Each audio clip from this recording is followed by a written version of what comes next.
Middle east के मुस्लिम देशों के साथ करप्शन का इंडियन आर्मी का क्या लिंक सामने निकल कर आ रहा है? न्यूजीलैंड में अब क्या बखेड़ा खड़ा हो गया है? सिख फॉर जस्टिस ने उस्मान हादी केस में भारत के रॉ एजेंट्स के ऊपर क्या नए आरोप लगाए हैं? और चाइना ने अब कौन सी बात को लेकर भारत के ऊपर WTO में केस ठोक दिया है? काफी सारी इंपॉर्टेंट न्यूज आ रही हैं जो आपको मेन स्ट्रीम के न्यूज चैनल्स के ऊपर बिल्कुल देखने को नहीं मिलेंगी, इसलिए इस वीडियो को एंड तक देखिएगा। सबसे पहले बात करते हैं भारत और न्यूजीलैंड के बारे में, क्योंकि इस बार न्यूजीलैंड के नेटिव लोगों ने सिख इमिग्रेंट्स को टारगेट किया है।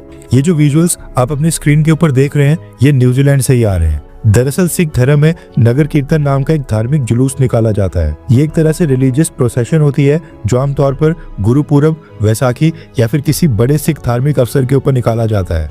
नगर कीर्तन का मेन पर्पस होता है गुरु के शब्दों को शहर यानी नगर के अलग अलग हिस्से अलग अलग लोगों तक पहुंचाना और सिख वैल्यूज को पब्लिक के बीच दिखाना। स्पीकर्स लगाए जाते हैं जिन पर गुरु के धार्मिक आदेश चलाए जाते हैं। कभी कभी ढोल वगैरह भी बजाया जाता है। अब सेम चीज यानी कि नगर कीर्तन कुछ सिख धर्म के लोग न्यूजीलैंड की सड़कों के ऊपर कर रहे थे। एक रिलीजियस प्रोसेशन निकाली गई जिसमें काफी सारे लोग झंडे लेकर, शस्त्र लेकर और सिखी के धार्मिक कपड़े पहनकर रिलीजियस प्रोसेशन निकाल रहे थे।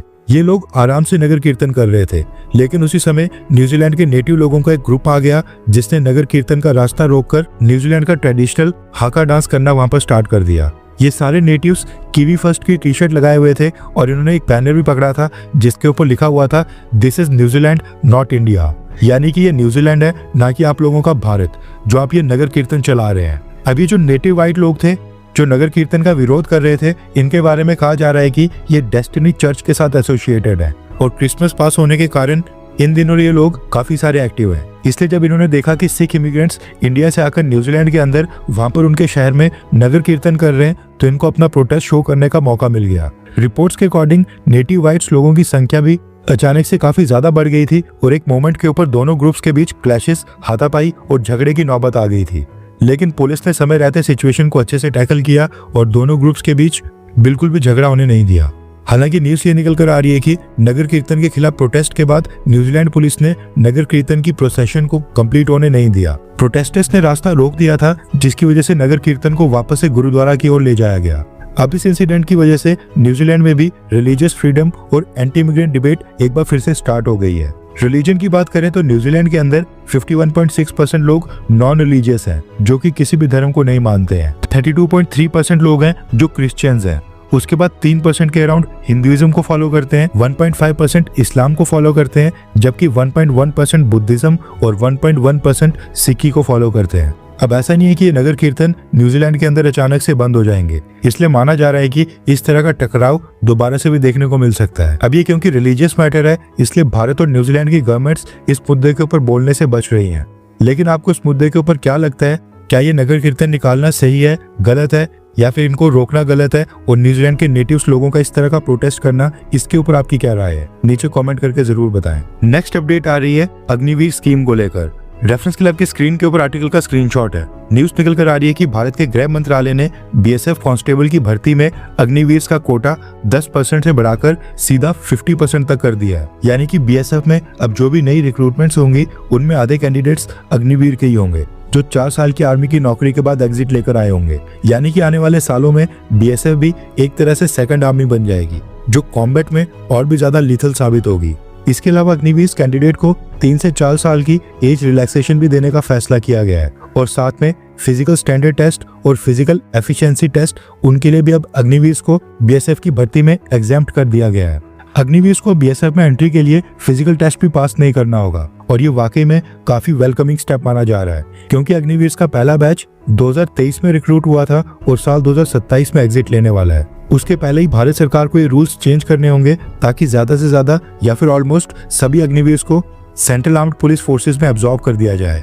अभी तो फिलहाल गृह मंत्रालय ने केवल BSF में ही अग्निवीर का कोटा 10% से 50% तक किया है। बाकी जो CRPF, CISF, SSB वगैरह हैं, इनमें अभी भी 10% का कोटा ही है। आपको क्या लगता है कि क्या सभी में 50% का कोटा करना चाहिए कि बस BSF में काफी है? नीचे कमेंट करके अपनी राय जरूर बताएं। नेक्स्ट अपडेट आ रही है अमेरिका से। सिख फॉर जस्टिस के हेड गुरपतवत सिंह पन्नू ने बांग्लादेश के ऊपर एक नई प्रोपेगेंडा वीडियो जारी करके भारत के ऊपर आरोप लगाया है कि भारत की रॉ इंटेलिजेंस एजेंसी ने ही बांग्लादेश में उस्मान हादी की हत्या करवाई है और इंडियन इंटेलिजेंस एजेंसी रॉ इस समय बांग्लादेश में एक्टिव है।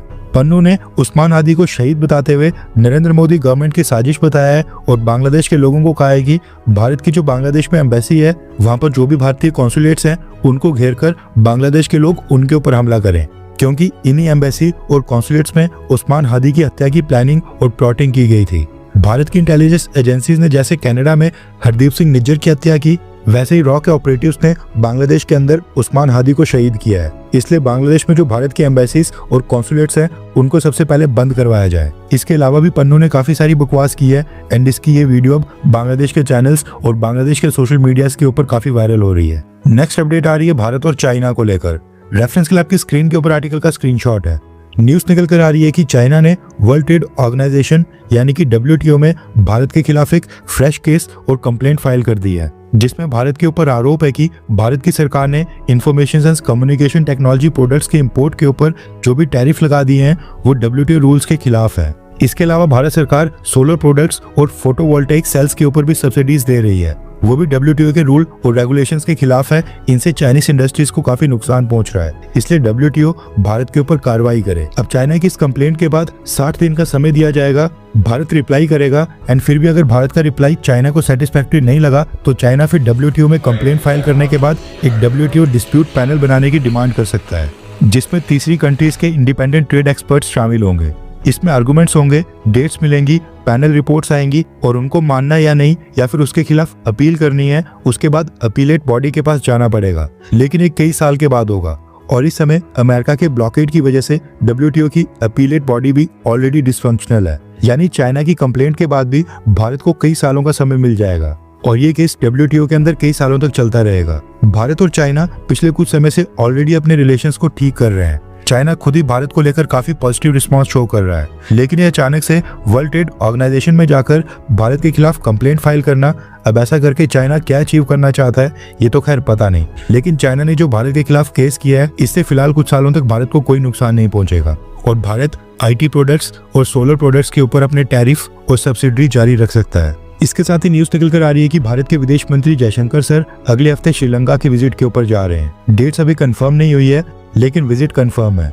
आज भारत के विदेश मंत्रालय ने बांग्लादेश की इंटीम गवर्नमेंट को एक स्टेटमेंट जारी करके कहा है कि रिसेंटली बांग्लादेश में जो दीपू चंद्र दास नाम के हिंदू व्यक्ति की मॉब लिंचिंग करके हत्या कर दी गई थी, उसके दोषियों को कड़ी सजा दी जाए और इस केस में न्याय किया जाए। इसके अलावा भारत के विदेश मंत्रालय ने बोला है कि बांग्लादेश के भारत में जो भी हाई कमीशन और कॉन्सुलेट्स हैं वो पूरी तरह से सेफ है। 20 से 25 यूथ ने दिल्ली में स्थित बांग्लादेश हाई कमीशन के बाद प्रोटेस्ट किया था, लेकिन कोई भी सिक्योरिटी सिचुएशन नहीं बनी थी। नेक्स्ट अपडेट आ रही है डिफेंस मिनिस्ट्री और डिपार्टमेंट ऑफ डिफेंस से, जहां पर करप्शन का एक बहुत ही बड़ा केस सामने आया है और इसके लिंक मिडिल ईस्ट की एक कंपनी के साथ निकल कर आ रहे हैं। न्यूज आ रही है कि सेंट्रल ब्यूरो ऑफ इन्वेस्टिगेशन यानी कि CBI ने department of defence productions ministry of defence में deputy planning officer lieutenant colonel Deepak Kumar Sharma को करप्शन और रिश्वत लेने के आरोप में अरेस्ट किया है। ये वेपन्स की इंपोर्ट एक्सपोर्ट रिलेटेड डिपार्टमेंट को हेड कर रहे थे।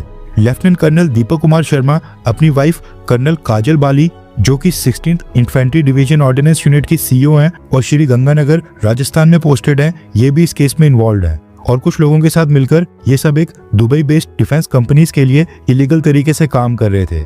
लेफ्टिनेंट कर्नल दीपक कुमार शर्मा के साथ साथ एक सिविलियन आदमी विनोद कुमार को भी इस ब्रैबरी केस में अरेस्ट किया गया है। ये केस 19 दिसंबर को एक टिप मिलने के बाद उजागर हुआ है, जिस समय लेफ्टिनेंट कर्नल दीपक कुमार शर्मा 3 लाख की रिश्वत ले रहे थे और CBI ने इस केस में इन्वेस्टिगेशन स्टार्ट कर दी है।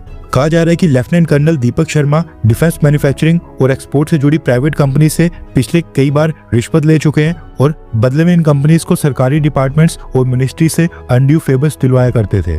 CBI ने श्री गंगानगर, बेंगलुरु, जम्मू और दिल्ली में सर्चेस की हैं, जिसमें दिल्ली के इनके घर से 3 लाख की लेटेस्ट रिश्वत एंड उसके साथ साथ 2 करोड़ 23 लाख कैश में मिले हैं। इसके अलावा श्री गंगानगर के घर से भी 10 लाख कैश बरामद हुआ है और काफी सारा इंक्रिमिनेटिंग मटेरियल सीज किया गया है। फिलहाल दोनों अक्यूज्ड को कोर्ट में पेश किया गया है और इन दोनों को 23 दिसंबर तक पुलिस रिमांड के ऊपर भेज दिया गया है। अब मिडिल ईस्ट की अरब कंट्रीज के साथ इनके क्या लिंक है और इस केस के बारे में और कोई भी डिटेल आएगी हम आपको इन्फॉर्म करेंगे। अगर आपने हमारे चैनल इंडियन अफेयर्स को सब्सक्राइब नहीं किया तो कर लें, हम इस केस को पूरी तरह से फॉलो करेंगे। हर 24 घंटे के अंदर जियोपॉलिटिक्स में बड़े फेरबदलाव और उलटफेर हो रहे हैं और भारत के लिए नए चैलेंजेस आ रहे हैं। कोई देश अपने फैसले से पलट रहा है तो कोई देश ब्लैकमेलिंग के ऊपर उतर आया है। सभी देश एक दूसरे को नीचे लगाने की कोशिश कर रहे हैं। इन सब के बीच हमारा भारत किसी भी देश से पीछे न रह जाए, इसके लिए मोदी सरकार लगातार कोशिशें कर रही है। एंड भारत की foreign policy, defence news, economy और ग्लोबल अफेयर्स का सही एनालिसिस हमारे चैनल इंडियन अफेयर्स का मिशन है, और ये मिशन आपके सपोर्ट के बिना अधूरा है। इंडियन अफेयर्स हिंदी के ऊपर हम सभी फैक्ट्स और डेटा बिल्कुल सरल भाषा में एनालाइज करते हैं, बिना किसी एजेंडा के। अगर आप चाहते हैं कि इंडियन अफेयर्स का सही और ऑथेंटिक एनालिसिस आप तक लगातार पहुंचे, तो इस वीडियो को लाइक करें और हमारे चैनल इंडियन अफेयर्स को सब्सक्राइब करके बेल नोटिफिकेशन ऑन करना मत भूलिए। आपका एक लाइक हमारे चैनल को ग्रो करने में काफी मदद करेगा, और एक सब्सक्राइब ये सुनिश्चित करेगा कि आप किसी भी इंपॉर्टेंट अपडेट को मिस ना करें। अगर आपने हमारे चैनल को पहले से सब्सक्राइब किया है तो दिल से धन्यवाद। जय हिंद, वंदे मातरम।